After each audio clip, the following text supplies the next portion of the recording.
Cette vidéo est uniquement destinée à des fins éducatives et ne constitue pas une recommandation financière. Toutes les actions liées aux finances relèvent de votre responsabilité personnelle. Assurez-vous de comprendre les risques et d'être prêt à y faire face avant de commencer. Regardons la vérité en face. Que se passe-t-il aujourd'hui en Afrique, en Côte d'Ivoire?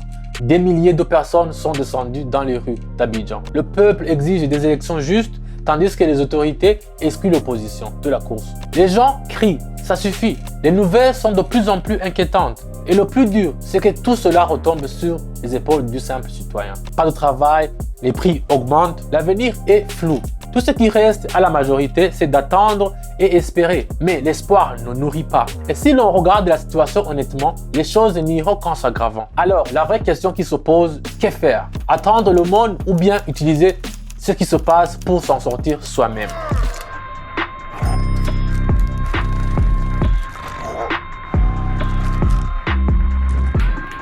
Sur mon Telegram, j'ai rassemblé tout ce qu'il faut pour ceux qui veulent commencer. Analyse de trade, méthode de travail, psychologie de trade et gestion des risques. Tout est gratuit.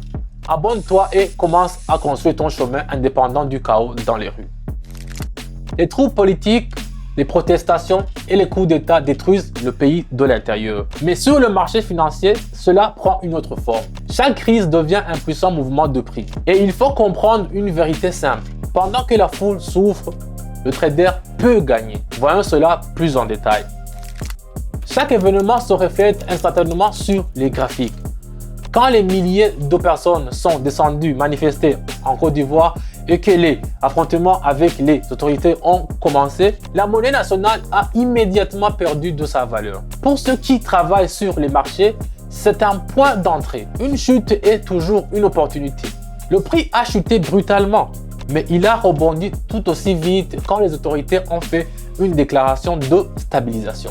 Ceux qui étaient prêts pouvaient gagner à la fois sur la baisse et sur le rebond. La même chose au Mali. L'arrestation des généraux et des anciens premiers ministres a choqué les investisseurs qui ont commencé à se débarrasser massivement de leurs actifs. Le prix a plongé, mais le marché réagit toujours trop fortement, puis se corrige pour le trader. C'est l'occasion d'entrer dans le mouvement, de prendre ses profits et de sortir avant que la foule ne se réveille. Le marché vit des émotions de la foule dans la rue. On crie des slogans et sur les graphiques, ces cris deviennent des chandeliers. La panique pousse le prix vers le bas. La cupidité le fait remonter. Et cela se répète encore et encore. Pour l'homme ordinaire, c'est du chaos. Pour un trader, c'est un cycle prévisible. Regardez, une nouvelle de manifestation égale chute brutale. Une rumeur de négociation égale forte hausse. De nouvelles arrestations, c'est égal à une nouvelle chute. Et ainsi chaque jour.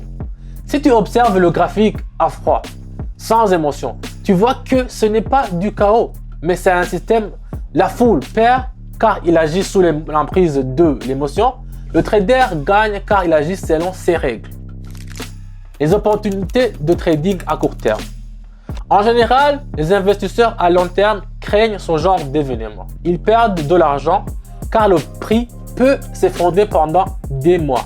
Mais pour un trader, l'horizon n'a pas besoin d'être long. Ce qui compte, ce sont les mouvements d'aujourd'hui, de demain, de l'heure qui suit. Une nouvelle tombe, le marché bouge. Une rumeur apparaît, le marché bouge encore. Les politiques parlent, les prix changent de direction. Et chacun de ces mouvements est une opportunité pour celui qui sait lire un graphique et exploiter la volatilité.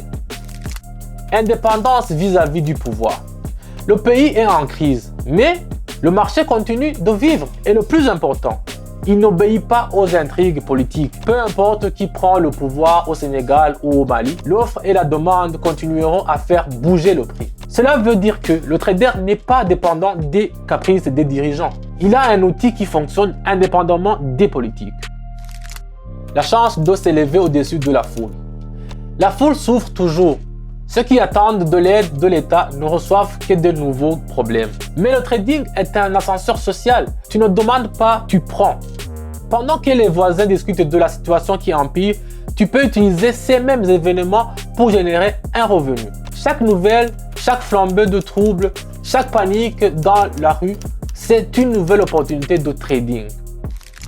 Si tu veux cesser d'avoir peur de ces mouvements et de commencer à les exploiter, abonne-toi à mon Telegram. J'y partage tout ce qu'il faut pour réussir. Méthode de trading, préparation psychologique, gestion des risques, tout est gratuit. Prends et applique. Les nouvelles d'aujourd'hui montrent une chose. La foule souffrira toujours. En Côte d'Ivoire, les gens réclament la justice, mais elle n'existe pas. Au Mali, ce sont des arrestations et les coups d'État. Et encore une fois, c'est le peuple qui perd. En Guinée, c'est la junte qui décide de la vie des gens. Et le peuple ne fait que regarder. Mais toi, tu peux vivre autrement. Tu peux utiliser le chaos comme carburant pour ta liberté. Le trading transforme les nouvelles qui effraient les millions en une opportunité pour toi. Et plus il y a de désordre, plus de mouvements sur le graphique. Cela veut dire qu'aujourd'hui est le meilleur moment pour ceux qui sont prêts à agir.